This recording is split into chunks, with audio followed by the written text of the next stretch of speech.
जय हिंद बच्चों, स्वागत है आपका शिक्षाविद अजय में। मैं अजय नागर। जैसा कि आपने पिछले वीडियो में देखा होगा, आई होप आपने वीडियो देखी होगी। अगर नहीं देखी हो तो पीछे का वीडियो जरूर देखिए। अगर 1.1 पूरा आपको समझना हो तो आज के वीडियो में हम पढ़ेंगे 1.2 के लिए जो एग्जाम्पल होता है कि सिद्ध कीजिए, जो कि हर बोर्ड परीक्षा में, एमपी बोर्ड परीक्षा में हर बार आता है। एक क्वेश्चन, सिद्ध कीजिए कि √3 एक अपरिमेय संख्या है, यानी कि इस अंडर रूट को बोलते हैं करणी, यानी कि करणी 3 एक अपरिमेय संख्या है, अपरिमेय संख्या है, इरेशनल नंबर है। तो हम सिद्ध करते हैं। आपने एक प्रमेय पढ़ी होगा, आपके मैथ में लिखा रही है कि मान लीजिए पी एक अभाज्य संख्या है। यदि पी ए स्क्वायर को विभाजित करती है तो पी ए को भी विभाजित करेगी, जहां ए एक धनात्मक पूर्णांक है। तो देखो, एक अपरिमेय संख्या है, इसके लिए हमें इसको विपरीत मानना पड़ेगा कि √3 एक परिमेय संख्या है। सोल्व करते हैं इसे। सोल्व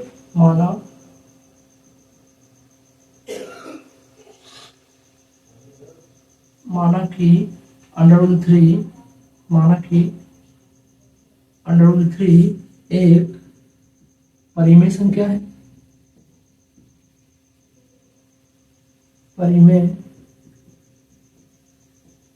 संख्या है तो परिमेय संख्या को किस रूप में लिख सकते हैं? P अपॉन Q के रूप में। तो √3 P upon Q, √3 P upon Q। अब देखो, √3 के बटे में कुछ भी नहीं है तो एक मान सकता हूं मैं।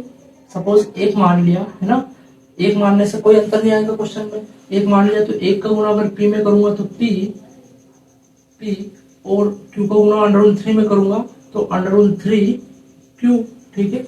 अब ये ध्यान रखना है, प्रमेय है चूंकि इनके 3-4 पद होते हैं, इसलिए पहले पद में इसका स्क्वायर करेंगे, दोनों पक्षों का स्क्वायर, इनके दोनों में घात लगाने पर, दोनों पक्षों का स्क्वायर करने पर ऐसा लिख सकते हैं। दोनों पक्षों का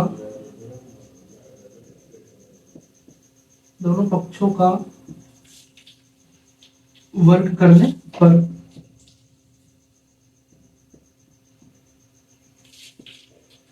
देखो, दोनों पक्षों को वर्ग करेंगे तो p का हो जाएगा p की घात 2 बराबर √3 की घात 2 और q की घात 2। ये दो है ना, अलग अलग है। तो अगर दोनों पक्षों का वर्ग कर दिया तो इस स्क्वायर से अंडर तो कैंसिल हो जाएगा, स्क्वायर से अंडर कैंसिल हो जाता है। स्क्वायर से कोई भी, अगर इस अंडर के अंदर कोई संख्या हो तो ये स्क्वायर इससे कैंसिल हो जाता है ना।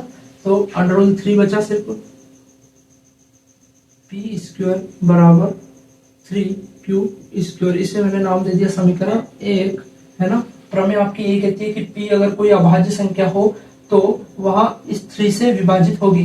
देखो, अगर मुझे सिर्फ q का मान चाहिए और q 3 के गुणे में, मतलब q का गुणज है 3, तो ये 3 बटे में जाएगा 3 के।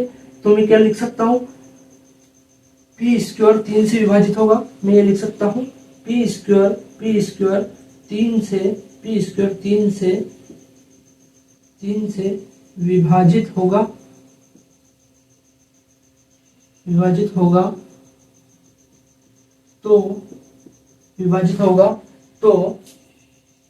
तो ये अगर p स्क्वायर 3 से विभाजित हो रहा, अगर p स्क्वायर 3 से विभाजित हो रहा तो p भी 3 से विभाजित होगा।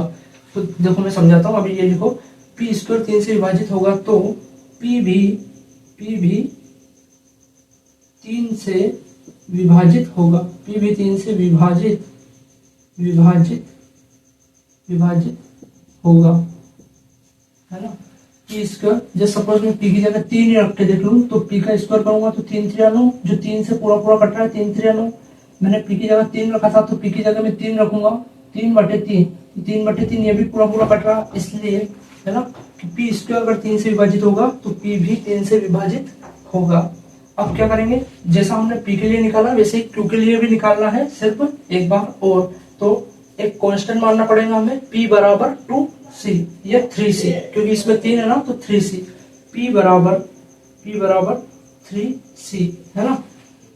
जैसे ये कांस्टेंट है तो अब देखो, फिर क्या करेंगे, दोनों पक्षों का वर्ग करने पर, दोनों पक्षों का वर्ग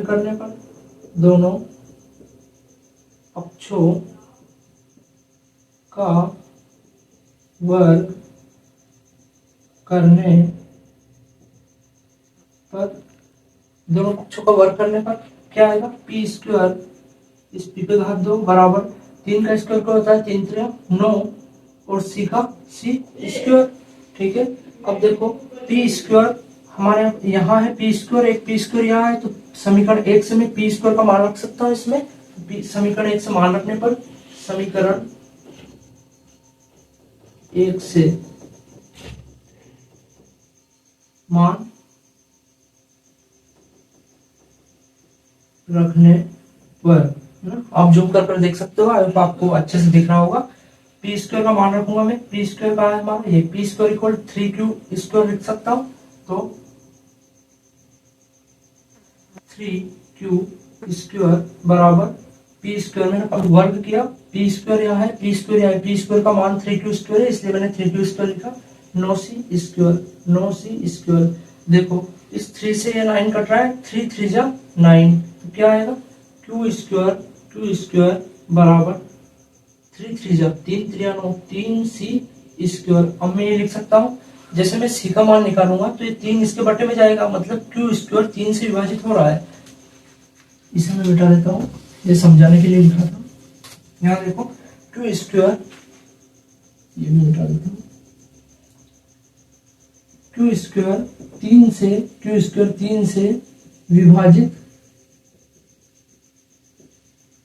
विभाजित है, तो q भी 3 से विभाजित होगा, है ना। अब चूंकि मैं p और q, यहाँ p और q क्या है, पूर्णांक है। देखो p और q यहाँ थोड़ा सा मैंने छोड़ दिया था, या अब याद आया मुझे। यहाँ देखो p और q क्या है, p और q, p व q पूर्णांक है, p और q पूर्णांक है, और p और q का highest common factor p q का HCF 1 होता है ना, क्योंकि यहाँ p और q सहभाज्य संख्या और सहभाज्य संख्याओं का हाईएस्ट कॉमन फैक्टर 1 होता है, ये ध्यान रखना है ना। क्योंकि किसी भी p अपॉन q को तुम लिखोगे 4/5 लिख दिया तुमने, 5/6 लिख दिया तुमने, p/q के रूप में किसी भी संख्या को लिखोगे और उसे सरल रूप में करोगे, है ना, काट पीट कर, तो उनका हाईएस्ट कॉमन फैक्टर 1 ही आएगा, मतलब इन दोनों संख्याओं में सिर्फ 1 ही कॉमन रहता है, तो इसलिए इनका हाईएस्ट कॉमन फैक्टर 1 है। तो देखो अब आया हमारा q भी 3 से विभाजित है और p भी 3 से विभाजित है, यहाँ p भी 3 से विभाजित है, तो अतः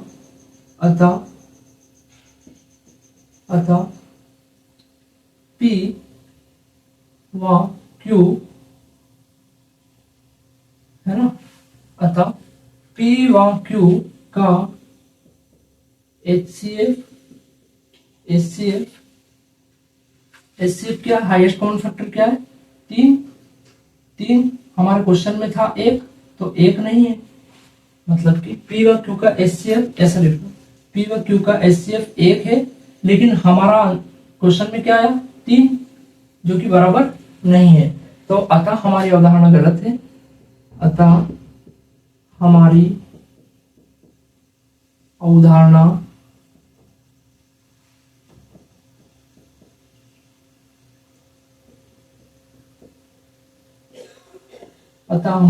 गलत है। अतः हम निष्कर्ष निकालते हैं, अतः हम निष्कर्ष निकालते हैं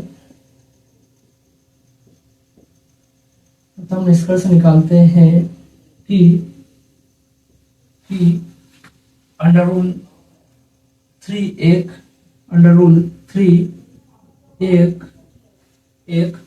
अतः हमारी अवधारणा गलत है। हमारी अवधारणा क्या थी, हमारी अवधारणा थी कि √3 एक परिमेय संख्या है, पर वो हमारी गलत है। अतः हम निष्कर्ष निकालते हैं कि √3 एक अपरिमेय संख्या है, एक अपरिमेय संख्या है। आई होप आपको क्वेश्चन समझ में आया होगा। अगर आप वीडियो में नए हो, पहली बार आपके पास ये वीडियो पहुंचा है, तो चैनल को सब्सक्राइब जरूर करें, ताकि अगला वीडियो आपके पास पहुंचे है। बिल्कुल सरल है, यहीं तक सिद्ध करना था, हैंस प्रूव्ड ऐसा लिख सकते हैं, सिद्ध हुआ। सिद्ध हुआ, है ना। ऐसा लिख सकते हो आप स्क्रीनशॉट ले सकते हो। इसी का हम उदाहरण आगे का करते हैं जो कि बहुत इंपॉर्टेंट है।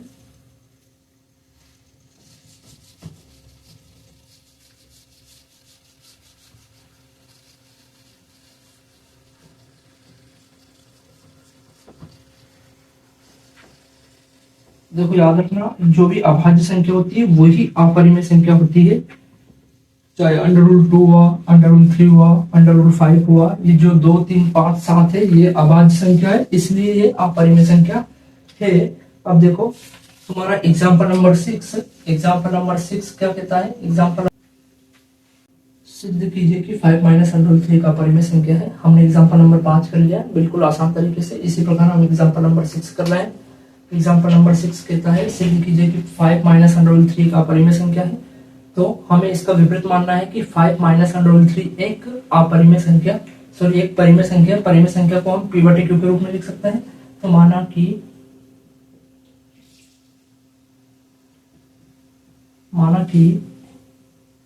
5 √3 एक 5 - √3 एक परिमेय संख्या है। परिमेय संख्या है। परिमेय संख्या को अंश बटे हर यानी कि P/Q के रूप में लिख सकते हैं। तो 5 - √3 बराबर P/Q ऐसा लिखो, जहां P व Q पूर्णांक है, मतलब पूरे अंक है, पूर्णांक है, और Q does not equal to 0, है ना।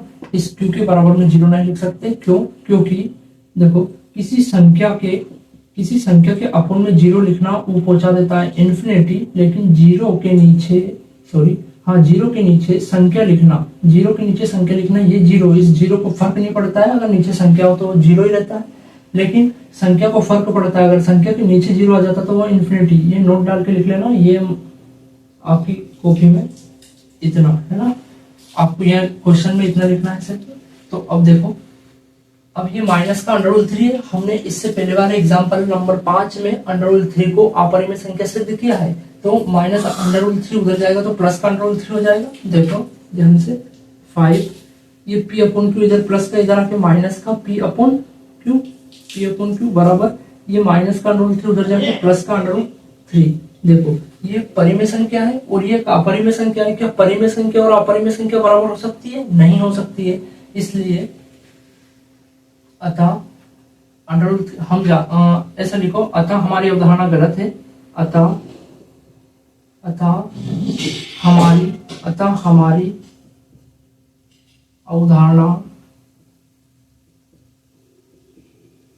हमारी अवधारणा गलत है कि 5 -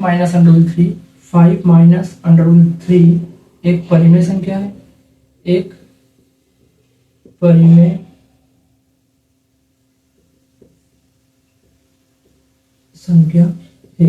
ये हमने जो माना ये गलत मान लिया है। तो अतः हम निष्कर्ष निकालते हैं,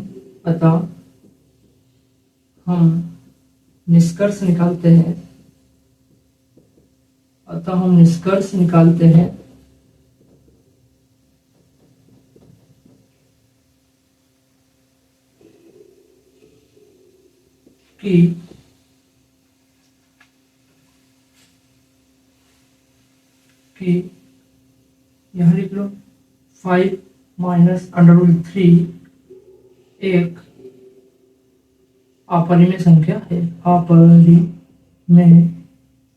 अपरिमेय संख्या है। इससे पहले आप यहाँ लिख सकते हो कि 5 - P/Q एक परिमेय संख्या है और √3 एक अपरिमेय संख्या है। इसलिए अतः हमारी अवधारणा गलत है कि 5 - √3 एक परिमेय संख्या है। जो हमने माना वो हमारी अवधारणा गलत थी। निष्कर्ष निकाला हमने कि 5 - √3 एक अपरिमेय संख्या है। आई होप आपको वीडियो अच्छा लगा होगा। अब नेक्स्ट वीडियो में मिलते हैं। अगर आपने चैनल को सब्सक्राइब नहीं किया तो चैनल को सब्सक्राइब कर ले। Thank you so much.